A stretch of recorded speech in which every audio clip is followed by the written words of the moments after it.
Hello friends, स्वागत है हमारे यूट्यूब चैनल पे। तो आज जो हम बात करेंगे वो बीपीएससी टीआरई 4 के बारे में बात करेंगे। बीपीएससी टीआरई 4 में जो है आप कहाँ से पढ़े, कितना पढ़े, क्या पढ़े, ये बहुत ज़रूरी होता है जानना। क्योंकि बहुत ज़्यादा अगर आप यूट्यूब पे सर्च कर रहे हैं या फिर बुक पढ़ रहे हैं, बुक खरीद रहे हैं, तो हर चीज़ में जो है अलग अलग तरीके से दिया हुआ रहता है। लेकिन सही तरीके से जो है हमको क्या पढ़ना चाहिए, एग्ज़ाम में क्या आएगा और किस तरीके से जो है क्वेश्चन आजकल पूछा जा रहा है, क्वेश्चन का लेवल क्या होता है, वो सब चीज़ के बारे में सटीक जानकारी नहीं मिल पाती है। तो हम अपना एक्सपीरियंस बताएंगे कि हमको जो है कौन सी बुक पढ़ करके जो है हम मतलब मुझे सफलता मिली है और मेरा जो है चयन हुआ है। तो सबसे पहले जो है आप अगर सोशल साइंस के लिए तैयारी कर रहे हैं, अगर आप 6 to 8 या 9 10 या आप 10+2 में जो है हिस्ट्री, पॉलिटिकल, इकोनॉमिक्स या ज्योग्राफी के टीचर बनना चाहते हैं, तो इसके लिए जो है सबसे पहले हम बेसिक चीज़ बताएंगे कि आपको स्टार्ट कहाँ से करनी है और फिर मतलब कि क्वेश्चन आ कहाँ से रहा है, क्वेश्चन का जो पूछने का तरीका है वो कैसा रह रहा है अभी। तो हम बेसिक चीज़ के बेसिक से बताएंगे।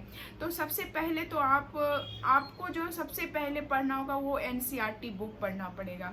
और एनसीईआरटी बुक जो है वो 6 to 12 तक पढ़ना पड़ेगा। अगर आप किसका 6 to 8 या 9 10 का टीचर बनना चाह रहे हैं, अगर आप 10+2 में टीचर बनना चाह रहे हैं तो उसका फिर थोड़ा सा और वास्ट हो जाता है सिलेबस, ठीक है। लेकिन पहले हम 6 to 8, फिर 9 10, फिर 10+2 पे जाएंगे। हो सके क्या 6 to 8 और 9 10 तक ही रहेंगे, क्योंकि वीडियो जो है वो बहुत लंबा हो जाएगा। फिर नेक्स्ट वीडियो में जो है हम 10+2 के बारे में जो है बताएंगे। तो हम 6 to 8 और 9 10 का बात करें तो आप जो है सबसे पहले तो आप 6 to 12 तक एनसीईआरटी बुक खरीदिए। एनसीईआरटी बुक को खरीद करके जो है एनसीईआरटी बुक को खरीद के रख नहीं देना है, आपको उसको अच्छे से पढ़ना है। और कैसे पढ़िएगा उसके बारे में हम बताते हैं। सबसे पहले अगर आप कोई एक चैप्टर को लिए, अगर 6 का कोई एक चैप्टर को लिए, अगर मतलब आर्ट्स का बोले तो अगर हिस्ट्री या ज्योग्राफी या पॉलिटिकल या कोई भी जो आपका खुद का सब्जेक्ट है अगर उसका लिए, तो आप पहले उसको पढ़िए। एक बार तो बहुत अच्छे से बस पढ़ लीजिए, मतलब कि बहुत जल्दी फास्ट पढ़ लीजिए कि इस चैप्टर में किस चीज़ के बारे में हमको पढ़ना है, क्या चीज़ है इस चैप्टर में, बस उसको पहले पढ़ लेना है, ठीक है।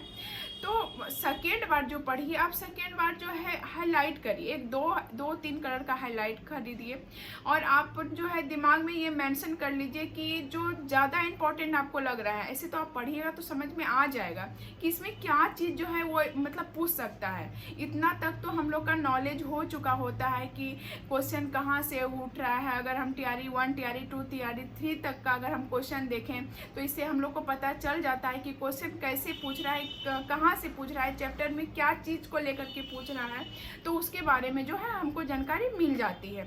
तो फर्स्ट टाइम में तो आपको बोले ऐसे पढ़ लेना है, सेकेंड टाइम में बारीकी से और अच्छे से पढ़ना है और पॉइंट टू पॉइंट जो है उसको हाईलाइट करना है, ठीक है। आप एक चैप्टर पढ़े और उसको जो है आप हाईलाइट करके पढ़े। और हाईलाइट भी जो है हाईलाइटर जो है वो 2-3 तरह का खरीदे, खास करके 2 तो खरीदे हैं। एक वैसे चीज़ को हाईलाइट मतलब कि इम्पॉर्टेंट अपने माइंड में ये सेट कर लीजिए कि ये चीज़ जो है ये बहुत इम्पॉर्टेंट है, तो उसको जो है पिंक या ग्रीन से कर लिए। मतलब 2 तरह का, मतलब जो बहुत ज़्यादा इम्पोर्टेंट लग रहा है वो, और जो थोड़ा उससे कम इम्पोर्टेंट लग रहा है उसको हाईलाइट कर लिए। एक चैप्टर कंप्लीट। फिर क्या करना है, फिर जो है हमको मतलब कि 2-3 दिन अब उस चैप्टर को नहीं पढ़ेंगे, कोई और सब्जेक्ट पढ़ेंगे, फिर उस तरह से पढ़ेंगे। लेकिन जो आप पढ़ के रख दिए हैं, जो आप जो है उसको पढ़ करके हाईलाइट करके रख दिए हैं, उसको तीसरे दिन जो है उस चैप्टर को फिर से उठाना है और वही चीज़ पढ़ना है जो आपने जो है हाईलाइट किए हो, ठीक है। ये नहीं कि फिर मतलब कि हर लाइन बाय लाइन वो नहीं पढ़ना है, बस वही पढ़ना है जो आप हाईलाइट किए हो, ठीक है। और वो इजली जो है वो हम क्या करेंगे, उस चीज़ को जो है रिवीजन कर लेंगे, क्योंकि हाईलाइट जो किया हुआ है बस उसी को जो है हमको रिवीजन करना है, ठीक है।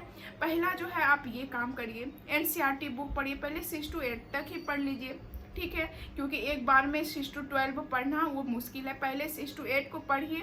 और जिस तरीके से हम पढ़ने आपको बता रहे हैं कि आप एक चैप्टर को लीजिए, उस चैप्टर को जो है हाईलाइट करिए, हाईलाइट करने के बाद भी 2-3 दिन के बाद फिर दूसरा सब्जेक्ट पढ़िए, 2-3 दिन के लिए उस चीज़ को छोड़ दीजिए, फिर उसको है मतलब दूसरा सब्जेक्ट पढ़िए, फिर उसको हाईलाइट करिए। मतलब इस तरह जो कंटिन्यूटी के साथ कंटिन्यू करते करते जो है आप उस चैप्टर को, उस बुक को जो है कंप्लीट कर लेना है।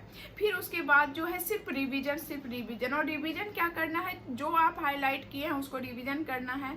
और सबसे जो इम्पोर्टेंट है, आपका टाइम आ गया है बहुत ही मतलब 8 से 10 घंटा तैयारी करने वाला। क्या कि आप जो है हर चीज़ का कॉपी ले लीजिए, मतलब कि हर सब्जेक्ट का कॉपी ले लीजिए, जो आपका सब्जेक्ट है उसका कॉपी ले लीजिए। कॉपी में जो आप जो है जिस चैप्टर का हाईलाइट किए हैं, अगर हम बात करें, अगर आप मतलब कि 6 to 8 में जो है अगर NCERT बुक लिए हैं, और अभी हम सजेस्ट आपको जो कर रही हूँ वो आप पुराना NCERT लीजिए, ठीक है। अभी जो है स्कूल में नई NCERT आ गई, लेकिन आप जो है पुराने NCERT को पहले लीजिए, ठीक है, क्योंकि उसमें जो है ना बहुत अच्छे से बेसिक से समझाया गया है। अभी का जो NCERT है, अभी जो हाल फिलहाल पिछले साल ही जो चेंज हुआ है 6 to 8 में, उसमें क्या है सारी चीज़ को जो है मिक्स टाइप का कर दिया है। तो पुराने NCERT को लीजिए और उसको जो है आप हाईलाइट करके पढ़िए, और उसका 1 महीने के बाद अगर एक बुक जो है अगर 8-10 दिन में कंप्लीट कर लेते हैं, दूसरे बुक को भी कंप्लीट कर लेते हैं, फिर उसको क्या करिए, कॉपी में वही चीज़ को लिखिए जो हाईलाइट किए हैं। और फिर उसके बाद जो है जिस चैप्टर को आप पढ़े हैं, फिर उसके चैप्टर का जो है आप टेस्ट दीजिए, या फिर कहीं कोई और भी जो है कंपटीशन में जो बहुत सारा बुक जो है निकलता है, जैसे किरण का, और अभी हम तो भूल रहे हैं कि कौन कौन सा बुक खरीदे थे। हम देखेंगे एक दिन बुक का लिस्ट ना आपको दिखाएंगे। और बहुत सारा बुक जो है मेरे से ले करके चले गए हैं पढ़ने के लिए, जो बच्चे अभी तैयारी कर रहे हैं, तो वो मांगे थे कि मैम हमको बुक चाहिए, तो हम बहुत बुक ना दे दिए हैं। तो हम कोशिश करेंगे कि हम जो पढ़ रहे थे वो बुक आपको दिखाएं, ठीक है। तो इस बेस पे आपको तैयारी करना है, आगे और बताएंगे कि आपको क्या क्या पढ़ना है, ठीक है। अभी बहुत लंबा वीडियो हो जाएगा, इसके लिए इतना ही रहने दीजिए। धन्यवाद, बाय बाय।